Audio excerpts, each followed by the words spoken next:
నమస్కారం, welcome to I dream. నేను విజిత.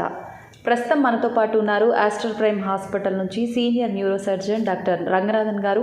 సార్తో మాట్లాడి ఇప్పుడు మన సందేహాల్ని తెలుసుకుందాం. నమస్తే సార్. సార్, కరోనా అసలు అందరినీ అత్తలా కుతలం చేసేసింది. మళ్ళీ కరోనా భయం అయితే అందరిలో మొదలైపోయింది సార్. అసలు ఏంటి సార్ కరోనా?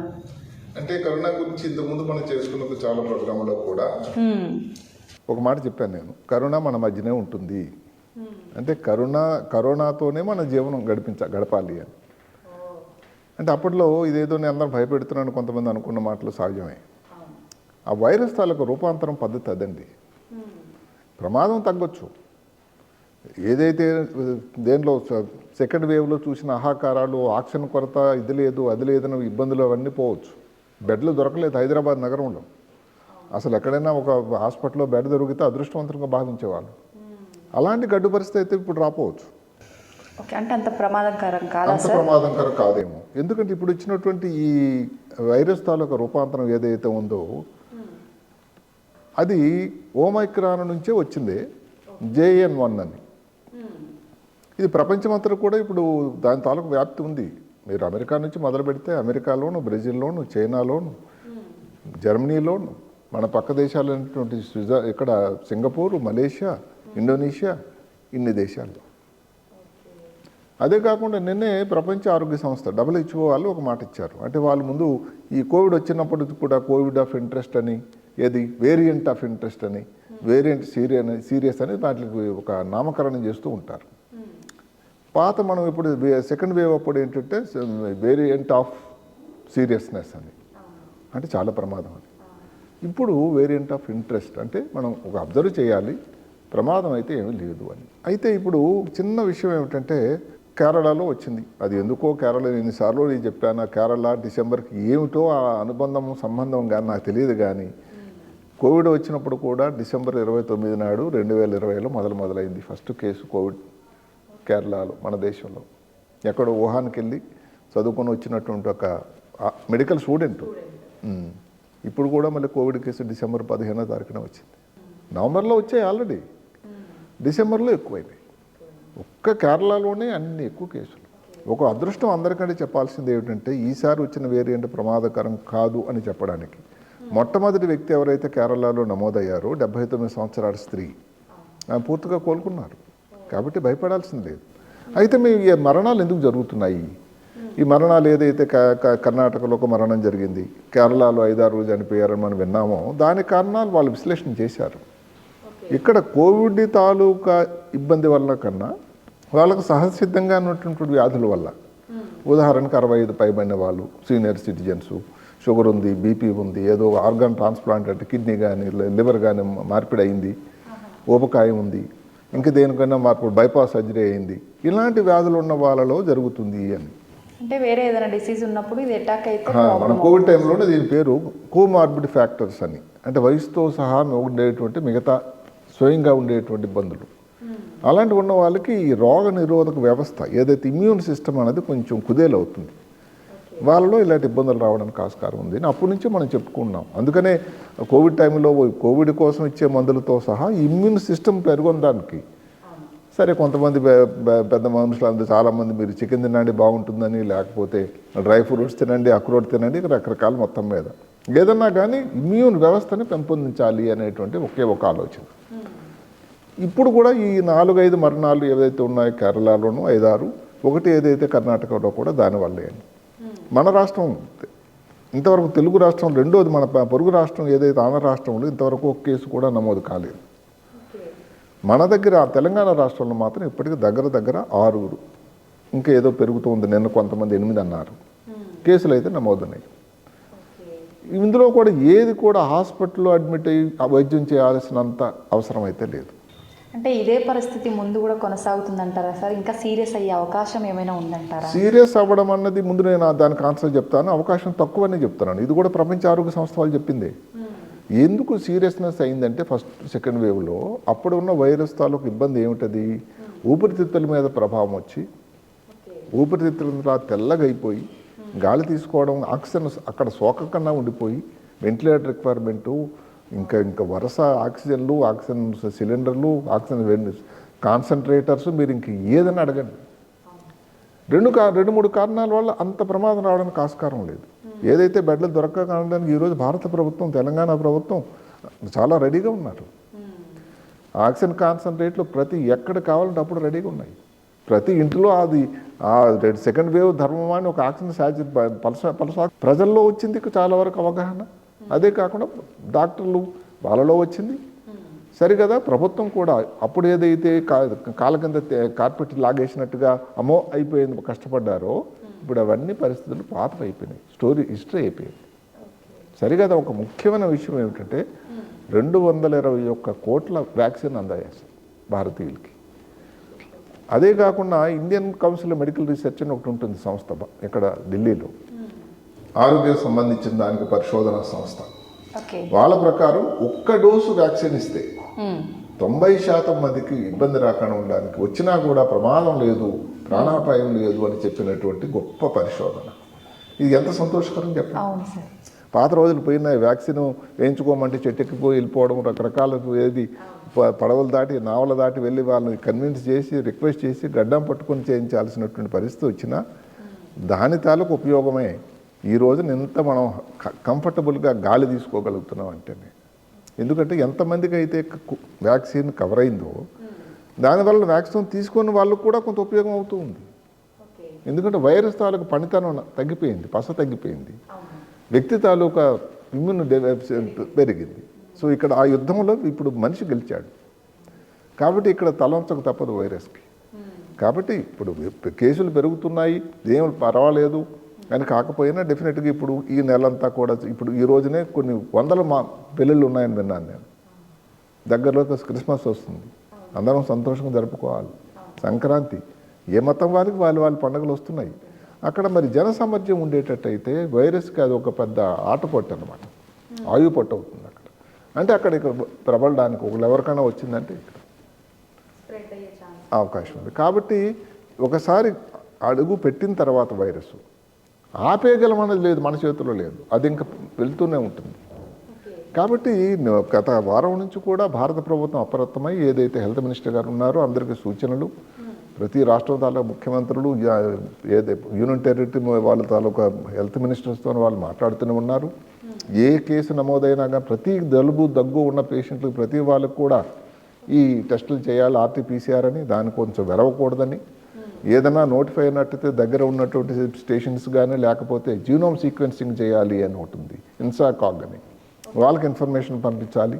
ఎందుకంటే ఇప్పుడు ఎక్కడో సింగపూర్లో వచ్చిన వేరియంట్ ప్రస్తుతానికి JN.1 అని మన దగ్గరనే, అదే వాళ్ళని రేపు 4 రోజుల తర్వాత లేదు, భారతదేశంలో ఇంకేదైనా అవ్వచ్చు. కాబట్టి వీటన్నిటికీ పరిశోధన చాలా పుష్కలంగా జరుగుతూ ఉంది. ఇంకొక ముఖ్యం ఏమిటంటే ఇది కూడా ప్రపంచ ఆరోగ్య సంస్థ చెప్పింది, ఇప్పుడున్న వ్యాక్సిన్లు ఏవైతే, ఇది అందరూ వినండి, ఇప్పుడున్న వ్యాక్సిన్లు ఏవైతే ఉన్నాయో కోవిడ్కి ఈ JN.1 మీద బ్రహ్మాండంగా పనిచేస్తుంది. కాబట్టి దీనికోసం ఏదో స్పెషల్గా ప్రస్తుతానికి వ్యాక్సిన్ చేయాల్సిన అవసరం అగత్యం లేదు.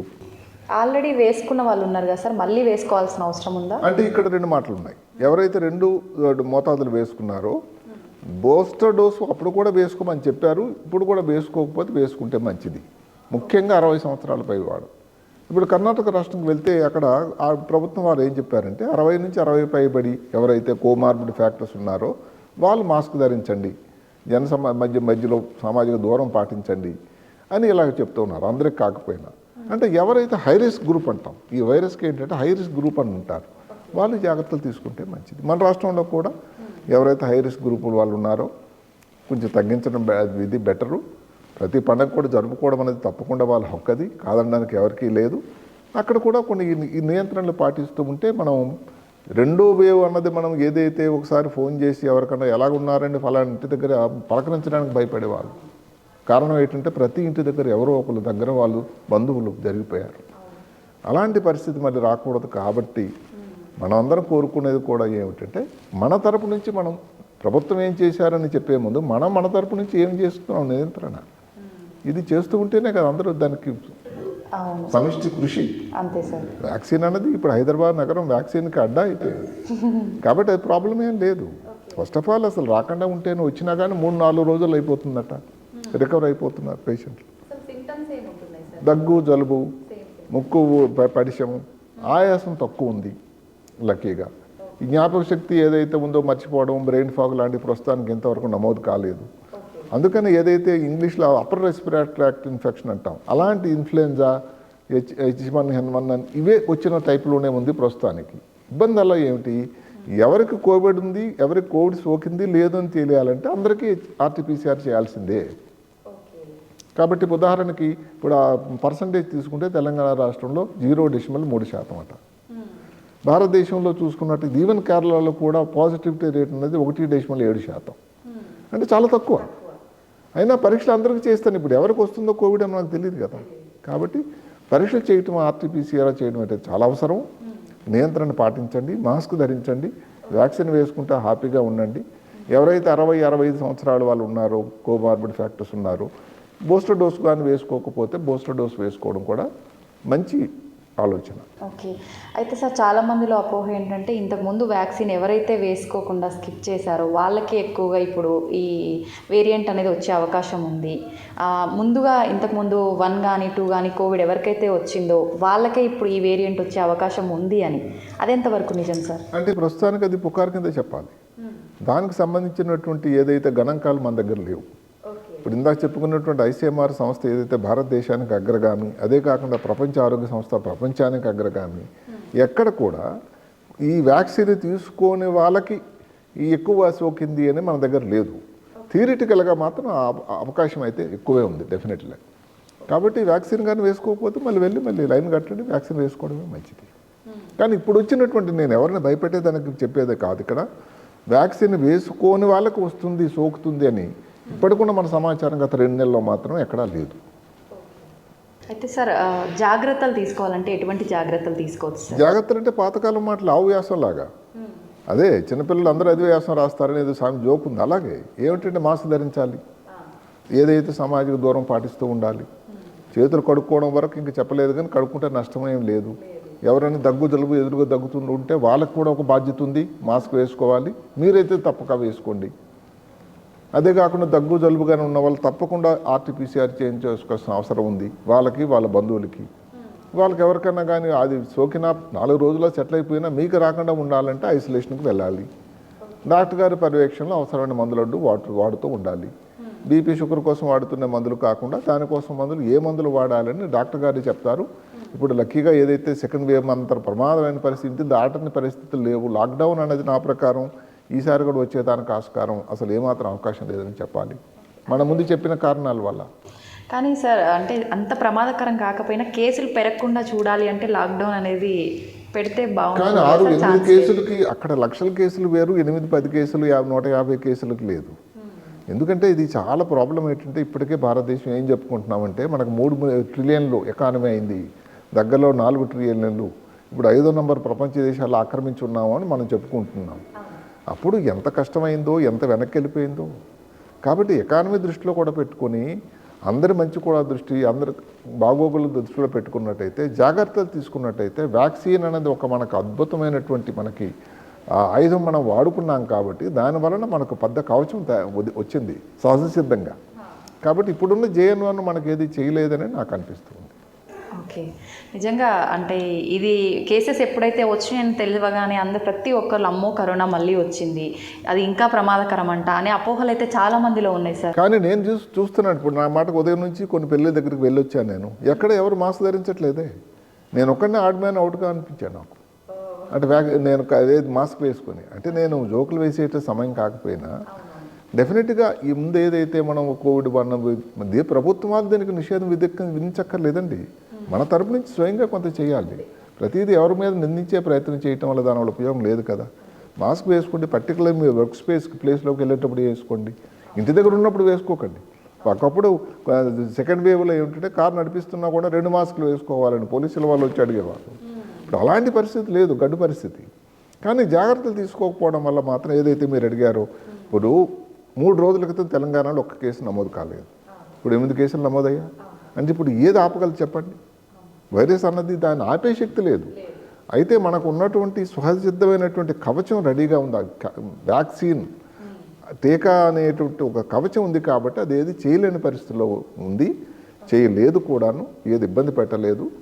కాబట్టి అలాగనే అసలు రాకుండా ఉంటే బెటర్ కదండి. 4 రోజులు కూడా మీరు ఎందుకు ఆఫీస్కి వెళ్లకుండా ఇంటి దగ్గర ఉండడం? ఈసారి ఏ సంస్థలు కూడా వర్క్ ఫ్రమ్ హోమ్ అలౌ చేస్తారని నాకు డౌటే. ఎందుకంటే దీని గురించి ప్రతి వాళ్ళు మీరు తీసుకోలేదు జాగ్రత్తలు, అందుకే వచ్చిందని అనడానికి ఆస్కారం ఉంది. కాబట్టి ఈ మాస్కులు కానీ ఇవన్నీ కూడా చేయటం వల్ల దానివల్ల నష్టమైతే లేదు సరికదా, మీకు పుష్కలమైనటువంటి ఉపయోగం ఉంటూ ఉంది. లాక్డౌను ఏదైతే పాతది మళ్ళీ పునరావృతం కాకుండా ఉంటుందని నేను అనుకుంటున్నాను. అలా ఉంటే నిజంగా సంతోషం సార్. అంతే కదండి. ఎందుకంటే మరి దగ్గరలో 2030 కల్లా 5 ట్రిలియన్ల ఎకానమీ వెళ్ళాలని భారత ప్రధాని నిర్దేశించారు. దానికి అందరం మనం కలిసి పనిచేయాలి కదా. మీడియా హౌస్లు కానీ, డాక్టర్లు కానీ, సాఫ్ట్వేర్ నిపుణులు కానీ, ఇన్ఫ్రాస్ట్రక్చర్ కానీ ఎవరైనా చేస్తే కదా దేశం పురోగతి. అవును, అందుకే నిజంగా చాలా మందిలో ఉన్న సందేహాలన్నీ క్లియర్ చేసేస్తారు. Thank you. నమస్కారం.